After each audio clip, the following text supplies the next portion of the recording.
कपिल जी, मैं आपको धन्यवाद देता हूं और ये फिल्म बनाने के लिए, ये वेब सीरीज बनाने के लिए बहुत बहुत धन्यवाद। कहाँ का सत्यमेव जयते, कहाँ का सत्यमेव जयते, कहाँ का सत्यमेव जयते।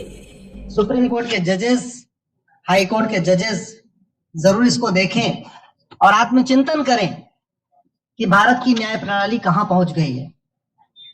भारत में टोटल 5 करोड़ केसेस तो वो हैं जो district court, high court, supreme court में है। इसका मतलब 5 करोड़ परिवार न्याय की आशा में बैठा हुआ है। ऑन एन एवरेज एक परिवार में 6 आदमी रख लीजिए, यानी 30 करोड़ लोग न्याय की आस लगाए बैठे हुए हैं। 30 करोड़ का मतलब एक अमेरिका, 30 करोड़ का मतलब 15 ऑस्ट्रेलिया, 30 करोड़ का मतलब 7 कनाडा, 30 करोड़ का मतलब 1.5 ब्राजील। इतने लोग भारत में न्याय की आस में बैठे हुए हैं। और ये 5 करोड़ केस तो वो है जो district court, high court, supreme court में है। इसके पैरेलल हमारे देश में एक और जुडिशियल सिस्टम है, उसको कहते हैं तहसीलदार, एसडीएम, एडीएम, डीएम, कमिश्नर, जहां पे चकबंदी के मुकदमे चलते हैं। वो इस 5 करोड़ में काउंटेड नहीं है।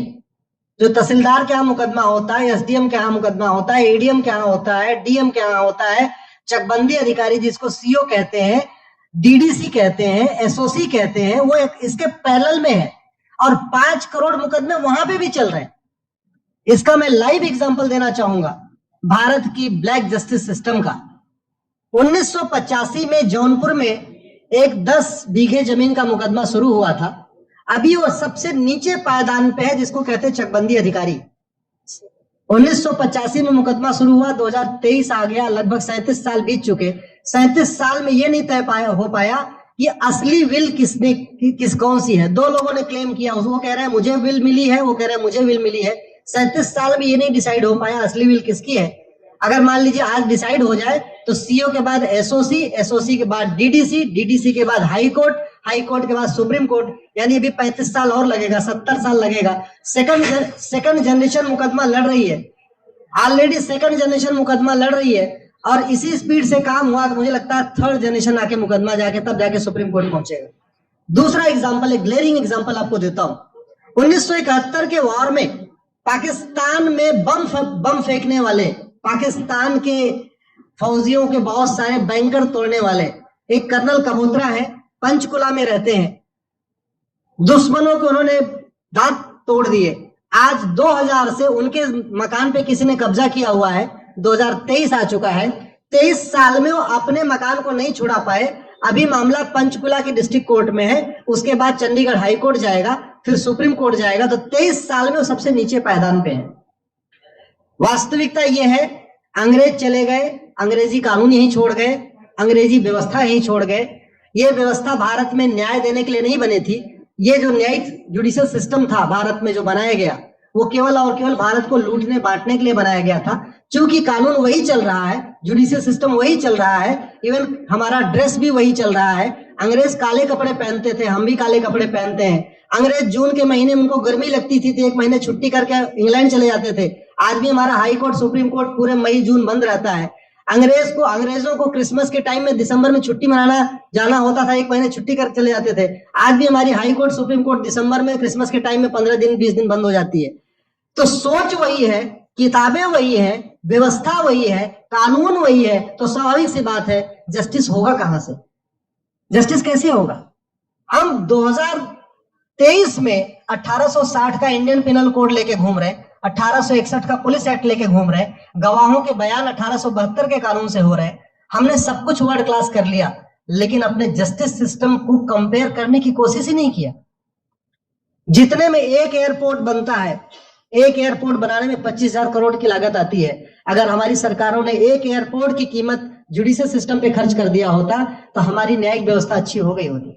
आज घटिया, चूंकि अकाउंटेबिलिटी नहीं है, जुडिशियल सिस्टम में कोई अकाउंटेबिलिटी नहीं है।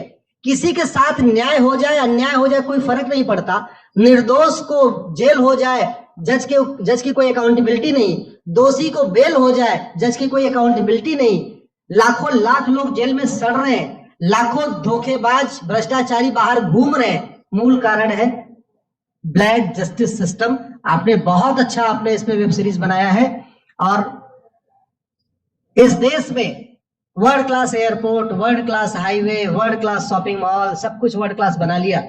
इनफैक्ट अपना मोबाइल का डेटा सुरक्षित रखने के लिए हमारे सांसद, विधायक, जज आईफोन भी यूज करते हैं। अमेरिका का आईफोन यूज करते हैं हमारा डेटा सुरक्षित हो जाए, लेकिन भारत सुरक्षित हो जाए उसके लिए ये नहीं देखते कि जापान में कौन सा कानून है, अमेरिका में कौन सा कानून है, सिंगापुर में क्या अच्छा चल रहा है। कनाडा में रेंट का मामला एक डेट में खत्म होता है। सिंगापुर में अभी कुछ दिन पहले एक व्यक्ति के पास 900 ग्राम गांजा पाया गया, उसको फांसी हुई है। दोबारा वहां ड्रग स्मगलिंग होगी क्या? तो भारत में चाहे वो ड्रग स्मगलिंग है, माफिया राज है, ह्यूमन ट्रैफिकिंग है, इन सब के लिए हमारा जस्टिस सिस्टम जिम्मेदार है। कोई भी अपराध होता है उसमें दो पक्ष होता है, एक पीड़ित, एक अपराध करने वाला। जो पीड़ित होता है वो चाहता है जल्दी उसको न्याय मिल जाए, अपराध करने वाला चाहता है मुकदमा लंबा चले। भारत का न्यायिक सिस्टम अपराध करने वाले के साथ खड़ा है। बलात्कारी चाहता है उसका मुकदमा 30 साल चले, और मुकदमा 30 साल चलता है। भू माफिया चाहता है कि गरीब की जमीन पे कब्जा कर ले, उसका मुकदमा 50 साल चले, और आज की डेट में मुकदमा 50 साल चल रहा है। इसका मतलब वर्तमान न्यायिक सिस्टम बलात्कारी के पक्ष में है, भू माफिया के पक्ष में है, ड्रग स्मगलर के पक्ष में है, ह्यूमन ट्रैफिकर के पक्ष में है, नक्सलियों के पक्ष में है, माओवादियों के पक्ष में है, जो लोग देश विरोधी काम कर रहे हैं उनके पक्ष में है। 40 साल 50 साल के बाद किसी व्यक्ति ने मिलावट करके लोगों का स्वास्थ्य खराब कर दिया, उसको 50 साल के बाद सजा हो रही है। इस बीच उसने कम से कम पता नहीं कितने लोगों का और भी कर दिया। तो ये जो जस्टिस सिस्टम होता है दवा की तरीके काम करता है। जैसे दवा अच्छी होती है बीमारी तुरंत ठीक हो जाती है, अगर दवा घटिया होती है तो बीमारी बढ़ जाती है। दवा खाने के बाद शरीर एज इट इज नहीं रहता, या तो बीमारी ठीक होती है या तो बीमारी बढ़ती है। अगर कोई आदमी एक गांव में किसी के साथ कुछ गलत कर दे, उसको 6 महीने के अंदर सजा हो जाए, साल भर के अंदर हो जाए, दूसरा अपराध वहां नहीं होगा। लेकिन अगर उस व्यक्ति को पनिशमेंट नहीं मिला तो स्वाभाविक सी बात है उसने उसको और मोटिवेट कर दिया। कहते नहीं ऐसे बुखार है, तुरंत 2 गोली खाइए बुखार ठीक हो गया, लेकिन अगर आपने दवा नहीं खाई या गलत दवा खा लिया तो टाइफाइड होगा या निमोनिया होगा। दुर्भाग्यवश ये हमारा जस्टिस सिस्टम यही कर रहा है। आज की डेट में जितनी समस्याएं हैं, चाहे वो घूसखोरी है, जमाखोरी है, मिलावटखोरी है, कालाबाजारी है, नशा तस्करी है, मानव तस्करी है, सोना तस्करी है, ड्रग स्मगलिंग है, या नक्सलवाद है, या माओवाद है, या कट्टरवाद है, जो भी समस्याएं हैं, उसका एक बहुत बड़ा कारण यह है कि हमारा जस्टिस सिस्टम उसको टैकल नहीं कर पा रहा है, उसको पकड़ नहीं पा रहा है, और इसीलिए भारत में अराजकता है।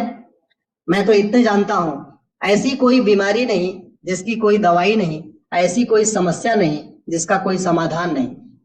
हम हर चीज के लिए बाहर से चीजें खरीदते हैं, तो हम ये क्यों नहीं देख रहे हैं कि आखिर चाइना का जस्टिस सिस्टम कैसा है, सिंगापुर का कैसा है, कनाडा का कैसा है, फ्रांस का कैसा है, और अमेरिका का कैसा है। हम क्यों नहीं बेस्ट प्रैक्टिसेस उनकी अडॉप्ट कर लेते। दुनिया के कई देशों ने नार्को पॉलीग्राफ ब्रेन मैपिंग कानून बना दिया।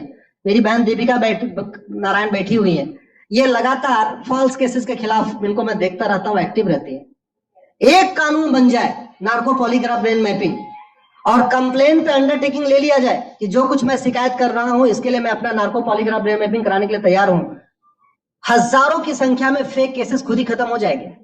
आज की डेट में लोग जुडिशरी की लापरवाही के साथ साथ फर्जी केस से परेशान है, फर्जी गवाही से परेशान है, फर्जी एफआईआर से परेशान है, हजारों परिवार परेशान है।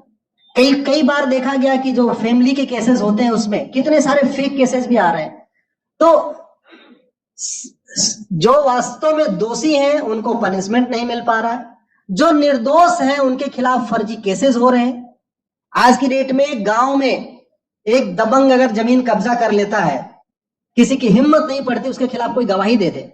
लोगों को अपनी जमीन छुड़ाने में 30 साल लड़ना पड़ रहा है, 35 साल लड़ना पड़ रहा है। अगर 30 साल 35 साल के बाद कक्कड़ जी उसको अपनी जमीन मिल भी गई तो उसके साथ न्याय कहां हुआ? 35 साल में उसका टाइम बर्बाद हो गया, 35 साल में उसका पैसा बर्बाद हो गया, 35 साल वो मेंटल ट्रॉमा में रहा, 35 साल उसने तारीख पे तारीख झेली है। और मैं तो डिस्ट्रिक्ट कोर्ट में कई बार जाके देखा, ऐसे परिवारों को देखता हूं जिनके पास बस से आने के लिए पैसा नहीं है, साइकिल से आते हैं। ऐसे परिवारों को देखता हूं जो चाय नहीं पी सकते अपने पैसे से, बेचारे घर से रोटी बांध के और अचार लेके आते हैं, लेकिन वहां मजबूरी में वकील को पैसा देते हैं। तो हमारी कोर्ट कचहरी वास्तव में दलाली का अड्डा बन गया है। हमारी कोर्ट कचहरी भ्रष्टाचार का अड्डा बन गया है। और मैं दुख के साथ कहना चाहूंगा, अदालतों में न्याय हो नहीं रहा है, बल्कि न्याय बिक रहा है। जिनके पास पैसा है वो कि उन्होंने कितना बड़ा क्राइम किया हो, मर्डर किया हो, रेप किया हो, उनको जमानत हो रही है। और जिनके पास नहीं है वो बेचारे जेल में सड़ रहे हैं। कई बार तो देखा गया, मैंने मेरे मर्डर किया एक्स अनंत सिंह ने, लेकिन एक्स अनंत सिंह बाहुबली थे, उन्होंने थानेदार को 20 लाख रुपए दिया, वो वाई अनंत सिंह को लेकर जेल में डाल दिया, नाम वही है। अब उसके बाद क्या हुआ, 20 साल मुकदमा चला और फिर सबूत के अभाव में छूट गया। तो जिसने मर्डर किया वो तो कभी जेल गया ही नहीं। एक निर्दोष जेल गया, 10-20 साल के बाद उसने अपना जमीन बेचा, सब कुछ किया, माँ बाप सब कुछ तबाह हो गए, फिर वो सबूत के अभाव में छूट रहा है। तो सबूत के अभाव में अगर 20 साल के बाद छूट भी गया हो, उसका 20 साल कौन लौटाएगा? उसके 20 साल के लिए कौन जिम्मेदार है? उसके 20 साल जो बर्बाद हुआ उसके लिए संविधान की शपथ लेने वाले जिम्मेदार हैं। संविधान के प्रियम्बल में लिखा है, हम आपको जस्टिस देंगे, हम आपको न्याय देंगे। न्याय देने की जिम्मेदारी किसकी? जिन्होंने शपथ लिया। शपथ कौन लेते हैं? जजेस लेते हैं, सांसद, विधायक, मंत्री लेते हैं। तो आज की डेट में अगर लोगों को न्याय नहीं मिल रहा है तो इसके लिए वही जिम्मेदार हैं जो संविधान की शपथ लेते हैं। संविधान की शपथ लेने वालों को वेतन, भत्ता, गाड़ी, बंगला इसीलिए मिलता है कि लोगों को न्याय मिल सके, फास्ट जस्टिस मिले, कंप्लीट जस्टिस मिले। अनफॉर्चुनेटली कंप्लीट जस्टिस मिलने में तो 50-60 साल लग जाता है, फास्ट जस्टिस तो सपना हो गया है। इसलिए आज आपने जो ये वेब सीरीज बनाई है, मैं आपको धन्यवाद देता हूं। एक ऐसे विषय पे जिसपे कोई टच नहीं करता, लेकिन जिससे करोड़ों लोग पीड़ित हैं। मैंने कहा ना, 5 करोड़ लोग सीधे district court, high court, supreme court के केसेस से पीड़ित हैं और 5 करोड़ मुकदमे एसओसी, डीडीसी, तहसीलदार के यहाँ चल रहा है। तो अगर 5 करोड़ से 30 करोड़ लोग इधर पीड़ित हैं तो उधर भी पीड़ित हैं। वास्तव में बहुत बड़ी संख्या भारत में इसी से पीड़ित है। और अपराध, भ्रष्टाचार और जितनी भी अराजकता चल रही है उसका मूल कारण भी यही है। जस्टिस सिस्टम अच्छा हो जाए, कानून सख्त हो जाए, कानून का खौफ पैदा हो जाए, न्यायपालिका का खौफ पैदा हो जाए, और ये थाने जो दलाली के अड्डे बन गए हैं, तहसील जो दलाली का अड्डा बन गया है, डिस्ट्रिक्ट कोर्ट जो कमीशन खोरी का अड्डा बन गया है, अगर इस पे कंट्रोल हो जाए तो वास्तव में भारत में फिर से राम राज्य आ सकता है।